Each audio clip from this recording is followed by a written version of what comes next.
अस्सलाम वालेकुम Pakistan, welcome to मुकदमा अवाम का मलिया हाशमी के साथ। नाजरीन, पाकिस्तानी अवाम का सबसे बड़ा मुकदमा जो इलेक्शन की सूरत में हमें आवाज़ और ये गूंज बार बार सुनाई देती है। पाकिस्तानी अवाम बार बार ये मुतालबा करती दिखाई देती है कि खुदारा एक फ्री एंड फेयर इलेक्शन की तरफ बढ़ा जाए ताकि एक अवामी मैंडेट के सर पर आई हुई हुकूमत बरसर इख्तदार आए, जिसको देख कर फिर इन्वेस्टर्स का कॉन्फिडेंस भी रीबिल्ड हो सके और पाकिस्तानी अवाम कम अज़ कम उनको अकाउंटेबल ठहराएं और वो ख़ुद को भी अकाउंटेबल ठहराकर जवाब दें पाकिस्तानी अवाम को। तो अभी एज वी स्पीक पाकिस्तान का सबसे बड़ा सूबा पंजाब, उसमें एक बहुत बड़ा केओस नज़र आ रहा है। निगरान हुकूमत जो है पंजाब में इस वक्त, जो कि अनकॉन्स्टिट्यूशनली इस वक्त मौजूद है पंजाब में, जिसको माहिरीने कानून साबित करते हैं 1973 के आइन की रोशनी में कि अब जबकि उनका आइनी मुद्दत पूरी हो गई तो उसके बाद एक एक दिन उनका गैर आइनी है। ऐसे में शहबाज शरीफ साहब की हुकूमत ने जो बड़ा एक खुशाइंद ऐलान किया था 35% सरकारी मुलाजिमीन की तनख्वाह में इजाफे का, वो उस वादे पर उन्होंने अमल पैरा वो नहीं हुए, जिसकी वजह से सरकारी मुलाजिमीन बहुत ज़्यादा नाला हैं, शदीद प्रोटेस्ट कर रहे हैं वो पंजाब में। तो इस पर भी बात करेंगे नाज़रीन आज के प्रोग्राम में। शहबाज शरीफ साहब ने फाइनली एक इंदिया दे दिया है कि अगस्त में ये पीडीएम हुकूमत जा रही है वफाक से, और जाहिर है इनकी मुद्दत भी ख़त्म हो रही है। तो उसके बाद निगरान सेटअप कैसा होगा, उसमें क्या एप्रीहेंशंस हैं पाकिस्तानी अवाम के जहन में। खैबर पख्तूनख्वा और पंजाब में जिस तरह से गैर आइनी तौर पर अपनी जो असल मुद्दत की तोसी खुद ही खुद को दे दी इन निगरान हुकूमतों ने, तो क्या वफाक में भी ऐसा हो सकता है। पीपल्स पार्टी का इस हवाले से क्या मौक़िफ़ सामने आया है वो भी बहुत दिलचस्प है, उसको भी सामने रखेंगे। प्रोग्राम में जी हमें ज्वाइन कर रहे हैं आबिद हसन साहब, जो कि पाकिस्तान के मुमताज़ माहिर मईशत हैं, और उनके साथ ज्वाइन कर रहे हैं हसन रज़ा पाशा साहब, जो कि पाकिस्तान बार काउंसिल के चेयरमैन हैं। हमारे दोनों मोअज़्ज़ज़ मेहमानों का बहुत बहुत शुक्रिया। आबिद हसन साहब, आपसे गुफ्तगू का आगाज़ करती हूँ। सबसे पहले तो ज़रा बजट पे ही आ जाते हैं। ये अभी जो बजट आया, इसको वफाक में और 2 सूबों में तो सरकारी मुलाजिमीन से वादे के मुताबिक उनकी तनख्वाह में भी इजाफा किया जा रहा है 35% और 17.5% जो पेंशन का वादा किया था कि उसमें भी इजाफा होगा, उस पर भी अमल पैरा हुआ जा रहा है। लेकिन पंजाब में ऐसा नहीं हो पा रहा। आप इस सारे मसले को किस तरह से देखते हैं, और थोड़ा सा इस पर भी रोशनी डालिएगा कि आगे निगरान सेटअप जो वफाक में आने जा रहा है उसके लिए मुआशी चैलेंजेस किस किस्म के होंगे। मलिया, मैं इसका एक आंसर आपसे पूछता हूँ। अगर आपकी सैलरी फ्रीज हो जाती है एज एन एंकर या कम होती है, तो आप अपने मुलाजमिन की सैलरी बढ़ाएंगे? पॉइंट इज़ कि ये स्टेट एक बैंकरप्ट स्टेट है, और ये बैंकरप्ट है कम से कम 20 साल से। और बैंकरप्सी से मतलब the only way they surviving के डोमेस्टिकली बोरो किए जा रहे हैं। इस वक्त बैंकिंग सिस्टम का 70% लोन्स जो हैं वो गवर्नमेंट के हैं। प्राइवेट सेक्टर को तो बिल्कुल पीछे रह गए, उनको तो लोन्स ही नहीं मिलते। दूसरी तरफ भीख मांगते हैं इस गवर्नमेंट के हर पिछले 20 साल से दोस्तों से भीख मांग रहे हैं, फिर बोरोइंग कर रहे हैं, कभी बॉन्ड इशू कर रहे हैं कि जो एक एक्सट्रावेगेंट लाइफस्टाइल है सोसाइटी का, उसको सपोर्ट करने के लिए। तो ये टाइम ऑफ रिफ्लेक्शन है। देखें, आपने जो बात की है, I think, I don't no, 30 साल से हम एक बड़ी फ्लॉड पॉलिसीज परसू कर रहे हैं। एनर्जी में मसलन कीमत अगर 100 है तो हम 80 की बेच रहे हैं, और 80 की बेच के में भी 70% या 80% कलेक्ट कर रहे हैं। तो ये 30 साल से इस वक्त आपका जो गर्दिशी कर्जा है वो 2,500 अरब पे पहुंच गए। वो किसी ने तो देना है ना। तो you can not have it both ways के आप अपने एक्सपेंडिचर भी बढ़ाएं, सैलरीज भी बढ़ाएं, और फिर होप करें कि किसी तरह ये जो एक बैंकरप्सी का एलिमेंट है या स्टेट ऑफ बैंकरप्सी, उससे आप निकल आएंगे। एज पाकिस्तान को देखें, अगले 10 साल एक्सट्रीम बेल्ट टाइटनिंग करनी पड़ेगी to get back to normal सी। बिल्कुल सही। अच्छा आबिद हसन साहब, आप अपने जवाब को यहीं से कंटिन्यू कीजिएगा। मैं आपसे एक छोटा सा इसमें सवाल क्लब कर दूं और साथ ही आपको जवाब भी दे दूं। आपने बजा फरमाया कि अगर मेरी सैलरी फ्रीज हो जाए और अगर मैंने अपनी तनख्वाह में से आगे मुलाजिमीन को तनख्वाह देनी है, तो क्या मुझे पहले से बजट बनाते हुए इस चीज़ का इदराक ना था कि आगे क्या हालात है, मेरे पास पैसे हैं कितने कौमी ख़जाने में, मैं क्या वादा कर रही हूँ। तो आपको नहीं लगता कि ये थोड़ा सा ओवर ऑप्टिमिस्टिक किस्म का, ओवर एंथुजियास्टिक वादा था टू बिगिन विद? देखिए, बिल्कुल बिल्कुल। अभी बात यह है कि इट इज़ सो ईजी जो जो सेक्टर टैक्स दे रहे हैं ना, चाहे मैन्युफैक्चरिंग है मोस्टली, उस पे आप टैक्स बढ़ाते रहें। और बेसिकली टैक्स जब आप लगाते हैं ना किसी सोसाइटी में, वो इकोनॉमिक एक्टिविटी को किल करता है। But as a state you have to impose taxes. अब आप इस वक्त पाकिस्तान में indirect tax is one of the highest in the world. क्यों? क्योंकि आप डायरेक्ट टैक्स इकट्ठे ही नहीं कर सक रहे। सो कमिंग बैक, देखें, अब ठीक है, मे बी इनकी मजबूरी थी, इलेक्शन आ रहे हैं, they were there for the short time. सही। वो भी अब नई गवर्नमेंट आती है, पूरी as a society we have to reflect कि हम इस मेस में क्यों बिल्कुल पहुंचे हैं, बिल्कुल एंड ठीक है। Then take corrective action. और उसमें जो आपने बात शुरू की थी, आपके दूसरे मतलब जो है बात को देखें, first and most important is कि एक पॉलिटिकल स्टेबिलिटी आए, और ये जो 40-50 साल से बिहाइंड द सीन हो रहा है ना, इट हैज टू एंड। ये नहीं हो सकता कि बिजनेस एज यूजुअल, जोड़ तोड़, इधर वो सिस्टम डाउन हो गया, उधर हो गया। We have to have really free and fair elections. India में भी होते हैं, इंडिया की political system is as messy as ours. But बिल्कुल सही। आज तक कभी इंडिया में किसी ने नहीं कहा कि जी वो देखें वहाँ फ्रॉड हो गया, वोट नहीं काउंट हुए, वो जी प्री पोल रिगिंग होगी।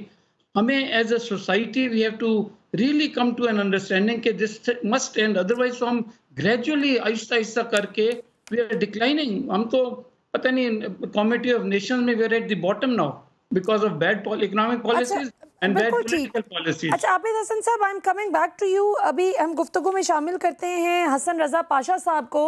पाशा साहब, आपने गुफ्तगू सुनी, आप पाकिस्तान बार काउंसिल के चेयरमैन भी हैं, सारे लीगल मामलात को आप बहुत करीब से देखते हैं।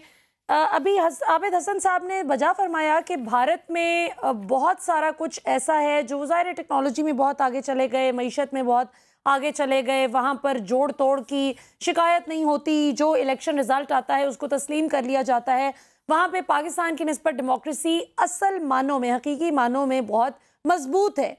आप किस तरह से देखते हैं लीगल पर्सपेक्टिव में चीज़ों को, कि पाकिस्तान में अगर एक वीक सिस्टम है तो उसमें लॉ एंड ऑर्डर्स, जो हमारा रूल ऑफ लॉ है, रूल ऑफ लॉ की बहुत शिकायत की जाती है कि पाकिस्तान में इसकी बड़ी कमज़ोरी दिखाई देती है।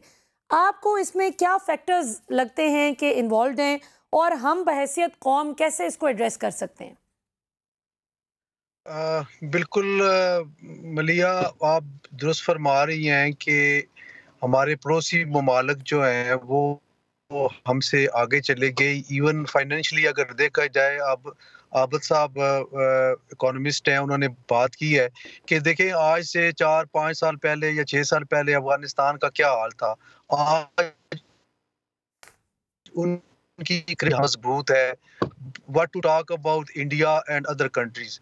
इंडिया में तो आप देखिए उनके रिजर्व्स देख लें, हर हवाले से वो हमसे आगे हैं, मुआशी तौर पे और उस तौर पे वो जो सियासी तौर पे भी। अब सियासी और कानूनी मामलात को अगर देखा जाए तो उसमें भी हमारे जो अंदर है वो इनअतात पजीरी आई हुई है। और ख़ास तौर पे अदलिया के हवाले से आपने बात की, अदल के हवाले से बात की, तो उसमें पिछले कुछ अरसे से कुछ शर्मिंदगी भी हमें हो रही है। हम वो इनपुट नहीं दे रहे जो हमें देनी चाहिए थी, वो आउटपुट नहीं दे रहे जो देनी चाहिए थी। आला अदलिया में जो तकसीम नज़र आ रही है वाज़े तौर पे, इसका इम्पैक्ट बड़ा पड़ा हुआ है, हमारी सोसाइटी पे पड़ गया है। वो लोग जिनको इस शोबे से कोई वाबस्तगी नहीं थी, कोई तल्लक नहीं था, वो भी इससे मुतासर हुए बगैर नहीं रहे। और अब आप देखें कि एक आम आदमी भी जब बात करता है, हमें जब जानते हैं कि सब वकील हैं हमारे, हम जिसके पास जाते हैं या जहां भी जाते हैं बात ही ये करते हैं, ओ जी ये सुप्रीम कोर्ट में क्या हो रहा है, हाई कोर्ट में क्या हो रहा है। तो ये चीजें देखने वाली हैं कि आज हम कहाँ खड़े हैं। हम आगे जाने के बजाय पीछे चले गए हैं। नजरिया जरूरत जो है वो जहाँ पे पाकिस्तान में कभी भी दफन नहीं हुआ, हालांकि मुनीर का नाम लेते हैं, उसके बाद कितनी दफा नजरिया जरूरत को हमने इस्तेमाल किया, और आज हम इस नहज पे पहुंच गए हैं कि हमारी जो है वो दुनिया में 126वें नंबर पे आ गई है। तो ये इतना खतरनाक, अजीब सा ट्रेंड है। अच्छा, ये हसन रजा पाशा साहब, एक सवाल आपकी इजाजत से इसमें शामिल करना चाहूंगी, और फिर आबिद हसन साहब से भी जरा मुआशी सवाल हम करते हैं। ये बताइए कि जब रूल ऑफ लॉ की बात आती है तो जाहिर है कि आम पाकिस्तानी आदमी जो शायद कोई जूते पॉलिश कर रहा है इस वक्त सड़क पे बैठ के, या कोई वेटर जो खाना सर्व कर रहा है, या मैं जो अपना शो होस्ट कर रही हूँ, या कोई वकील जो अपना केस लड़ रहा है किसी अदालत में, किसी भी शोबा है ज़िंदगी से ताल्लुक़ रखने वाला शख्स जब ये देखता है कि उसके इक़्तिदार में बैठे हुए जो ताकतवर लोग हैं, जो हुक्मरान हैं, जब वो सुप्रीम कोर्ट के फैसलों को यूं हवा में उड़ा देते हैं और यूं खुलेआम पामाली होती है, चाहे कोई भी जमात हो, कोई भी सियासतदान हो, तो किस किस्म का इम्प्रेशन लेती है अवाम, और फिर लोगों से कानून पे अमल दरामद करवाना कितना मुश्किल हो जाता है, इसको आप किस तरह से देखते हैं?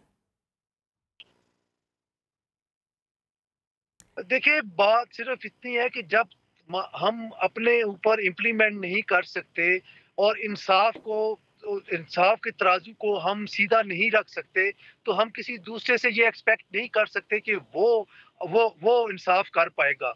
ना इंसाफी मजमूई तौर पे पूरी सोसाइटी में अपनी तमाम तर मेरे ख्याल है थोड़ी सी सिग्नल्स की डिस्टॉर्शन है प्रोड्यूसर साहब। यहाँ पे नाज़रीन एक छोटी सी ब्रेक लेते हैं, ब्रेक के बाद वापस आते हैं तो गुफ्तगू के सिलसिले को यहीं से जोड़ते हैं। See you after short break. Welcome back नाज़रीन। पाकिस्तानी अवाम को आज एक और बिजली का झटका जो है वो हुकूमत ने लगा दिया है। अब टोटल जो बिजली की फ़ी यूनिट कॉस्ट अवाम को पे करनी पड़ेगी वो 50 रुपये फ़ी यूनिट है, जो कि बहुत ही अफसोसनाक पहलू है। आज से 1.25 साल पहले तक 16 रुपये फ़ी यूनिट पे पाकिस्तान खड़ा था, और आज इतनी महंगी बिजली, और जो लोग बेचारे बहुत कैलकुलेटेड जिनका इस्तेमाल है, बड़ा कम वो बिजली का इस्तेमाल करते हैं सिर्फ इस डर से कि बिल बहुत ज़्यादा ना आ जाए। अब अफसोस की बात यह है कि उनका भी बहुत एहतियात के साथ बिजली इस्तेमाल करने के बावजूद उनका बिल ठीक ठाक आया करेगा, और यही हाल गैस का भी है। आबिद हसन साहब हमारे साथ मौजूद हैं, पाकिस्तान के मुमताज़ माहिर मईशत हैं, और साथ हसन रज़ा पाशा साहब भी मौजूद हैं, पाकिस्तान बार काउंसिल के चेयरमैन। दोनों मोअज़्ज़ज़ मेहमानों से गुफ्तगू चल रही है, पिछले सेगमेंट में भी आपने गुफ्तगू सुनी। आबिद हसन साहब, आपकी तरफ आना चाहूँगी। अब ये जो बिजली के निर्खों में इतना ज़्यादा इजाफा हो गया है, इससे आप ओवरऑल आम पाकिस्तानी और पाकिस्तान की जो बिज़नेस है, जितने भी बिजनेसेस हैं, उन सब पे कैसा इसका इम्पैक्ट देख रहे हैं? मैं अभी उसका जवाब देता हूँ। आप पिछले सेगमेंट में जस्ट गिव मी 30 सेकेंड्स। देखें, पॉलिटिकल सिस्टम जो है ना, एक स्टेट का फाउंडेशन है। पॉलिटिकल सिस्टम कंसेंसस बिल्ड करता है, पॉलिटिकल सिस्टम पॉलिसीज देता है, पॉलिटिकल सिस्टम इम्प्लीमेंटेशन करवाता है, और पॉलिटिकल सिस्टम एक होप और विजन देता है। अगर वही ब्रोक हो तो फिर स्टेट का फ्यूचर बड़ा ब्लीक होता है। So that's why it's so important कि we have a robust political system जो आपस में बात करे और आपस में कंसेंसस बिल्ड करे फॉर कॉमन गुड। अच्छा, जहाँ तक बिजली का है, देखें हुआ क्या है कि कम से कम 20 साल से हम बिजली की जो एक्चुअल कॉस्ट ऑफ प्रोडक्शन है उससे कम बेच रहे हैं।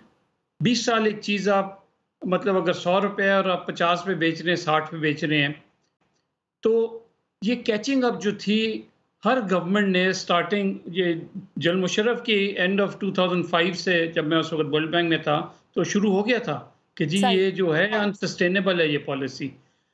अब अनफॉर्चुनेटली किसी ने तो वो कॉस्ट ऑफ प्रोडक्शन देनी है ना। अच्छा, उसके बाद क्या हुआ कि पिछली गवर्नमेंट उससे पिछली वो इन सच अ हरी कि जी 12,000 मेगावाट लगा दें कि ताकि लोड शेडिंग खत्म हो। उन्होंने ये नहीं सोचा कि जी ये किस कीमत पे लग रहा है।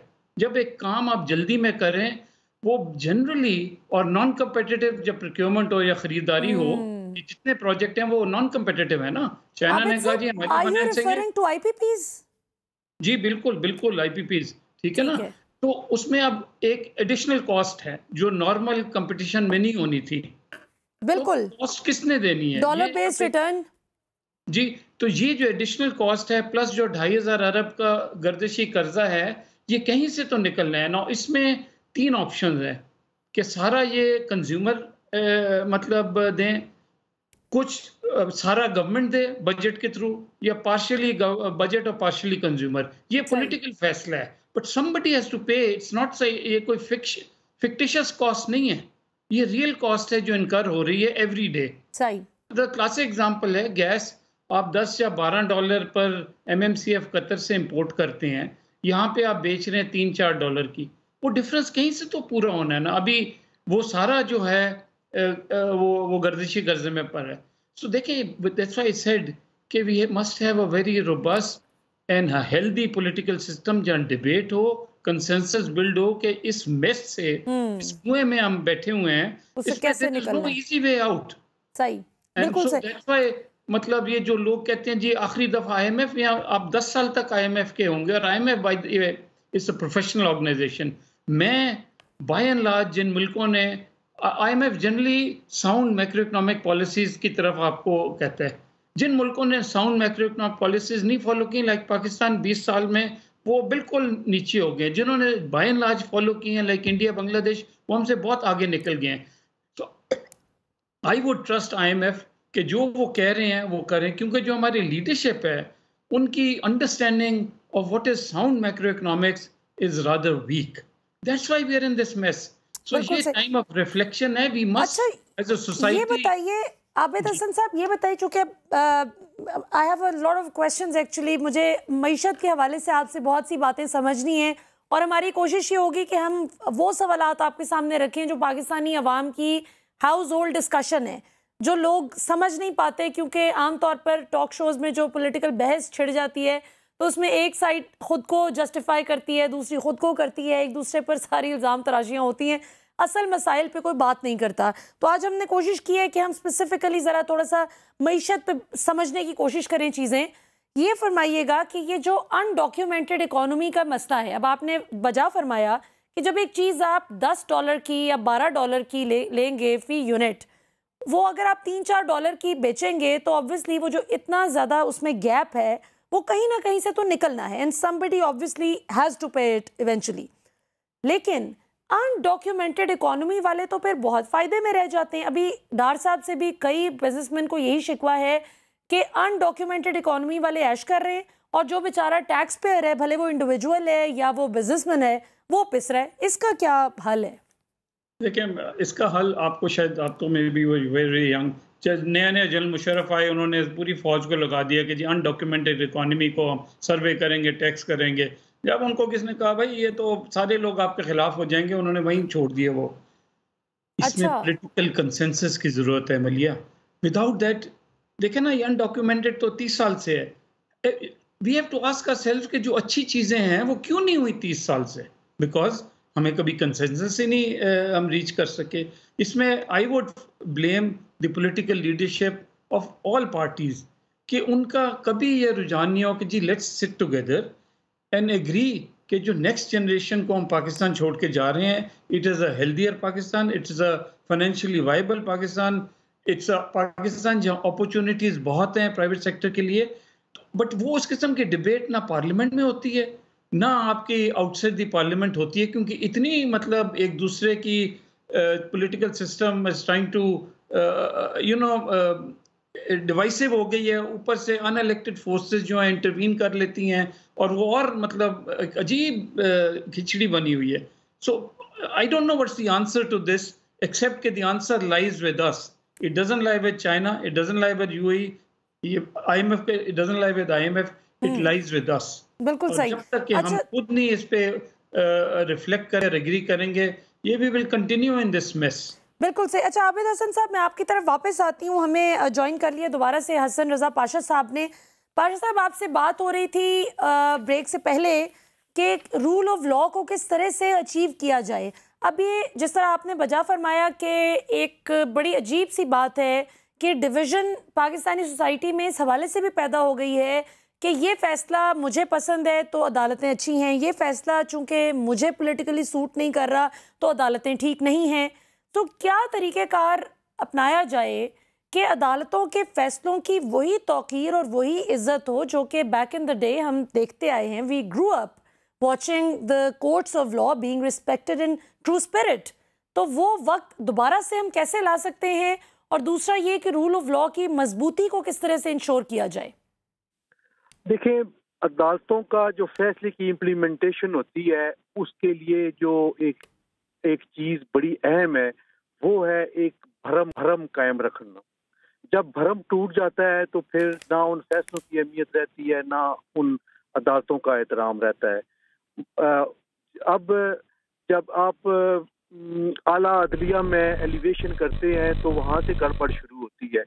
वहाँ पे लाइक माइंडेड लोगों को आप एलिवेट करते हैं, जजेस सन्स होते हैं, जजेस सन इन लॉ होते हैं, या फिर वो किसी बहुत ही बड़े चैम्बर से उनका ताल्लुक होता है।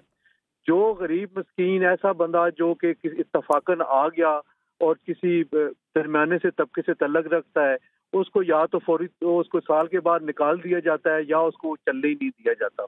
तो ये सूरत हाल ये अब लोगों को समझ आनी शुरू हो गई है जब से जुडिशल कमीशन की बातें बाहर आई और जजेस के आपस में इख्तिलाफात हुए और चीफ जस्टिस साहब ने खुद जो है वो उसकी वायरल कर दी वो जो ऑडियो है।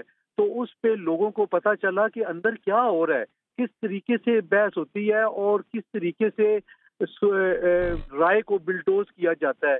बार काउंसिल्स और बार एसोसिएशन ने मुतालबे किए कि हमारे साथ मीनिंगफुल कंसल्टेशन हो, लेकिन जुडिशल कमीशन में सॉरी टू से बार काउंसिल्स के साथ मीनिंगफुल कंसल्टेशन नहीं की जाती और जजेस का कार्टल बना हुआ है, वो फैसला करके आते हैं, वो नाम जो पुट करते हैं उसको ओके करके चले जाते हैं।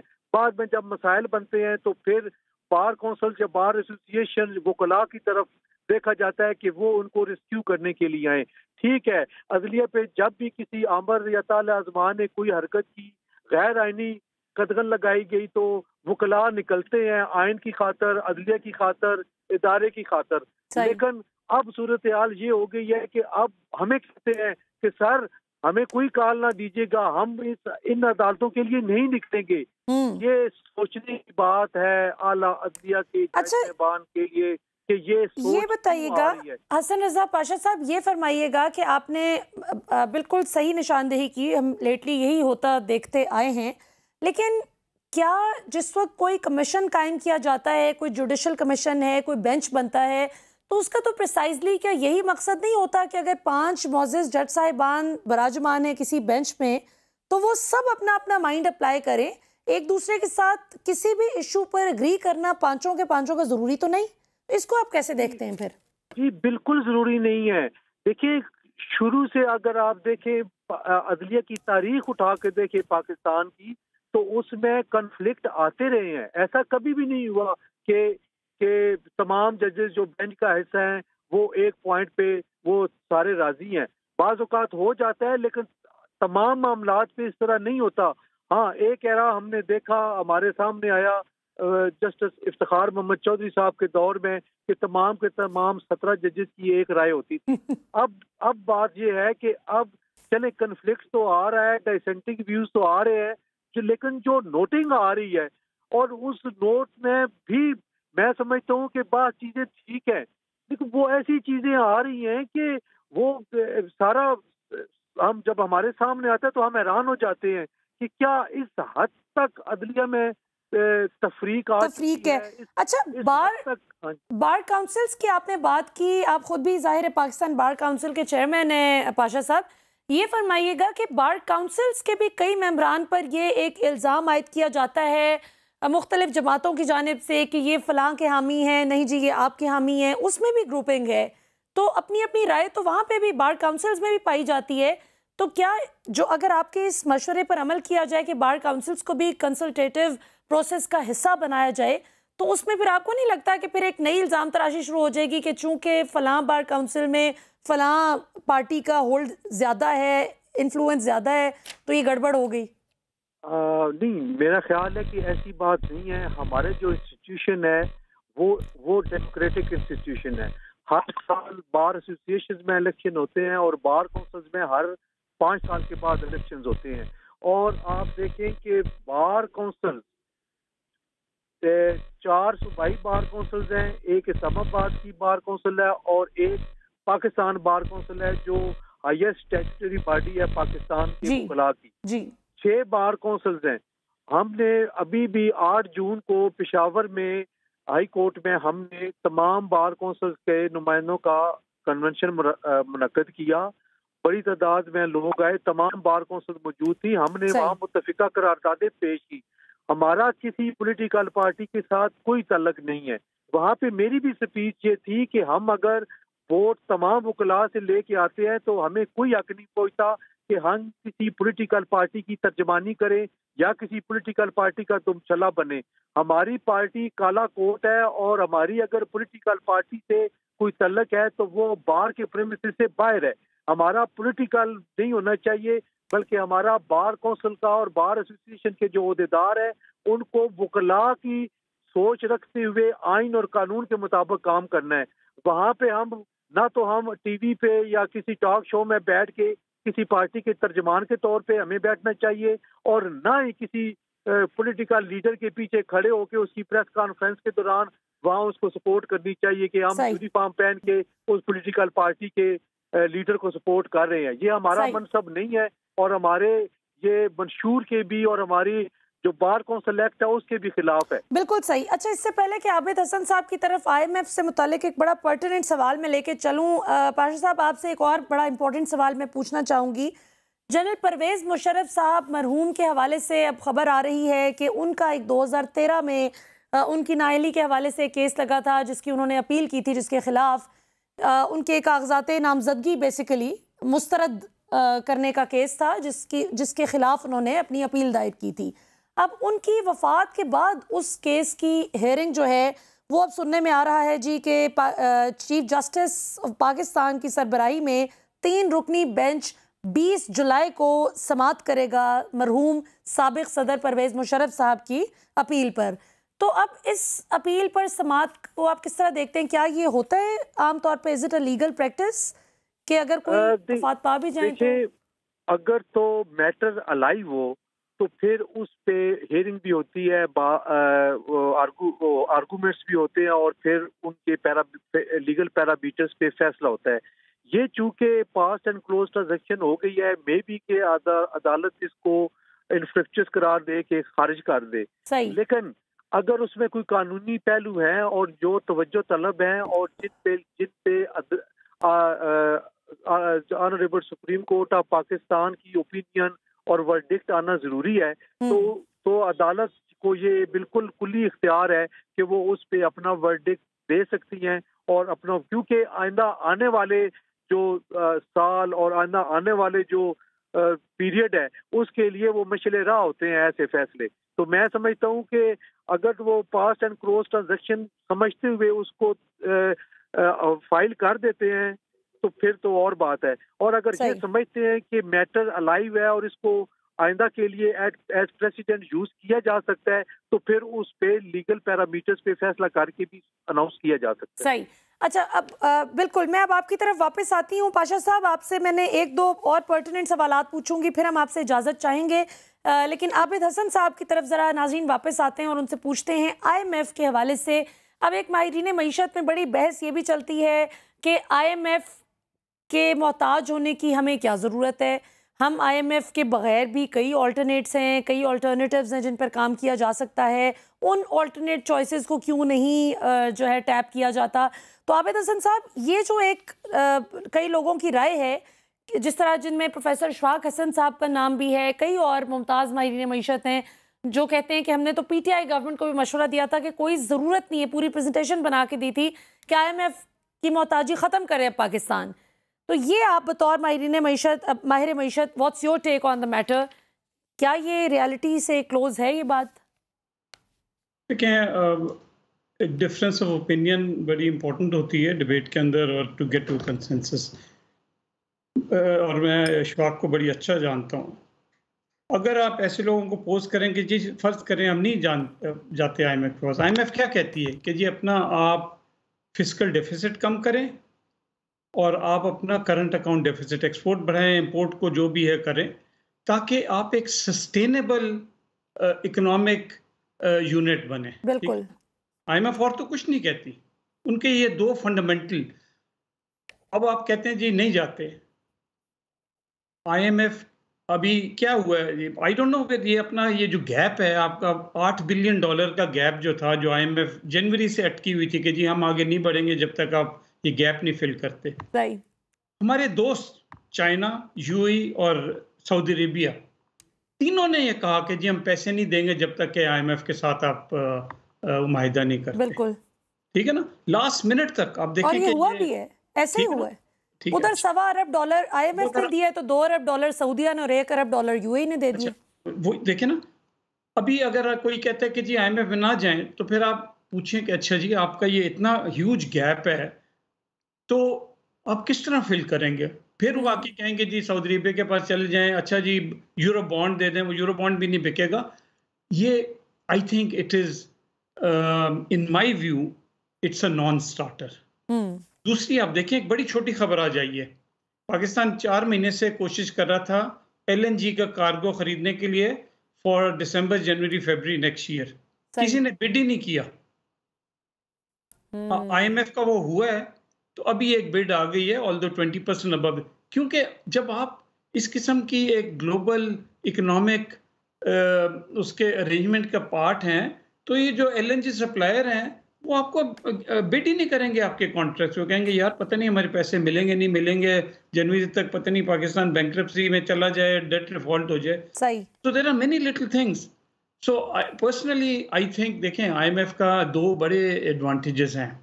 एक तो एक डिसिप्लिन है, अनफॉर्चुनेटली रिग्रेटिवली देखें जिस सोसाइटी में डिसिप्लिन है ना, इंडिया ने एक ही दफा आईएमएफ के पास गए 30 साल पहले, बिल्कुल, उसके बाद कभी नहीं। जो उस वक्त उन्होंने जनरली गुड पॉलिसीज प्रिस्क्राइब की थी, मनमोहन सिंह और उसके जो इर्द गिर्द के लोग थे 25-30 साल वो पॉलिसीज फॉलो करते रहे।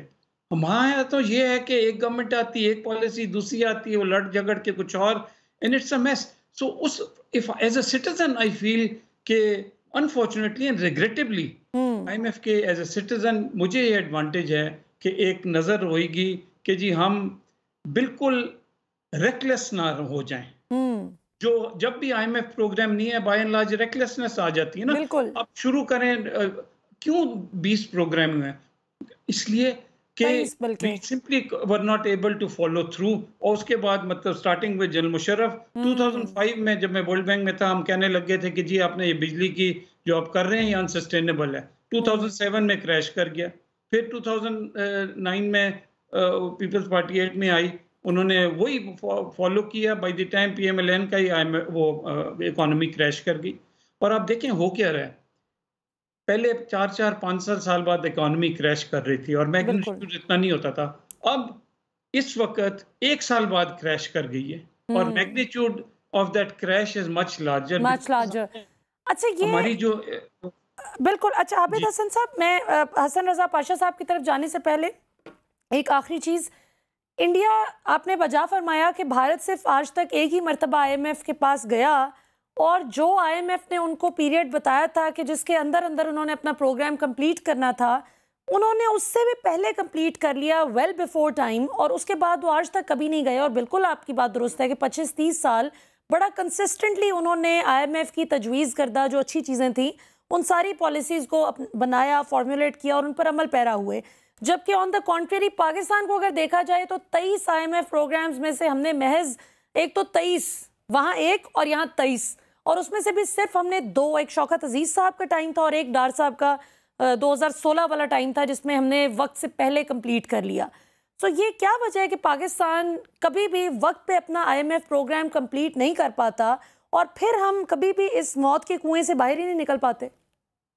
वहीं पे देखें ना, पॉलिटिकल कंसेंसस, और दूसरा ये कि political system has to sell to the public कि भाई क्यों हमें ये पेनफुल मेजर्स लेने पड़ेंगे, और इन पेनफुल मेजर्स से जो हमारी फ्यूचर जनरेशन है, जो हमारे अगले 5 साल 10 साल will be a better future अगर हम नहीं करते। तो यहाँ पे देखें टेक्निकल इशू नहीं है, यहाँ ये है कि political system has to lead by the front foot. और देखें दूसरी एक बड़ी इंपॉर्टेंट बात है जो मैं अनफॉर्चुनेटली पाकिस्तान में, मनमोहन सिंह ने आज तक नहीं कभी कहा कि जी आईएमएफ दुश्मन है और हमारा नेशनल इंटरेस्ट कुछ और है। He understood that. हमारा कोई फाइनेंस मिनिस्टर है, क्योंकि कन्विक्शन नहीं ना होती अपनी पॉलिसीज की, वो भी ब्लेम करते हैं कि यार ये हम करना नहीं चाहते थे मगर आईएमएफ हमें फोर्स कर रहा है। बिल्कुल, अगर आपकी कन्विक्शन नहीं है तो आप क्यों ये बातें कर रहे हैं? बिल्कुल सही। और आप मतलब पब्लिक को गलत इंप्रेशन दे रहे हैं कि जी वो एक ईवल बॉडी है जो हम पे ये मुसल्लत कर रही है, बिल्कुल नहीं करना चाहते थे। बिल्कुल सही, दैट्स द डिफरेंस। बिल्कुल सही आबिद हसन साहब, टोटली एग्रीड। नाज़रीन, मुझे बार बार ब्रेक की तरफ इशारा कर रहे हैं, सो अनफॉर्चुनेटली हमें अभी इस सेगमेंट को यहीं पे हम ख़त्म करके ब्रेक की तरफ बढ़ेंगे और फिर ब्रेक के बाद वापस आएंगे। मेरे दोनों मौजूद मेहमानों का बहुत बहुत शुक्रिया। आबिद हसन साहब हमारे साथ मौजूद थे, पाकिस्तान के मुमताज़ माहिर मईशत, और हसन रज़ा पाशा साहब हमें ज्वाइन कर रहे थे नाजरीन इन दोनों सेगमेंट्स में, जो कि पाकिस्तान बार काउंसिल के चेयरमैन हैं। आपने दोनों की एक्सपर्ट राय अपनी अपनी फील्ड्स के बारे में सुनी। अब ज़रा हम ब्रेक पे जाते हैं और ब्रेक के बाद वापस आते हैं तो पाकिस्तान की सियासत को ज़रा कवर करेंगे कि सियासत में क्या होने जा रहा है। पीपल्स पार्टी के नैयर बुखारी साहब ने एक हिंट कराया है, वो बड़ा इंटरेस्टिंग हिंट है और जाहिर है नून लीग को करवाया है। तो क्या पीडीएम जमातें जो पीटीआई के ख़िलाफ़ आपस में अभी तक मिलकर खड़ी थीं 2020 के सितंबर से लेकर अब तक, पहले ऑपोजिशन में और अब हुकूमत में, क्या अब उनके आमने सामने खड़े होने का वक्त आ चुका है? इलेक्शन की आमद है या इलेक्शन को भूल जाएं, जो कई लोग हमें इनफॉर्मली बताते हैं जो इस वक्त बरसर इक़्तिदार हैं? ब्रेक के बाद आते हैं और गुफ्तगू के सिलसिले को यहीं से जोड़ते हैं after the break. Welcome back नाजरीन।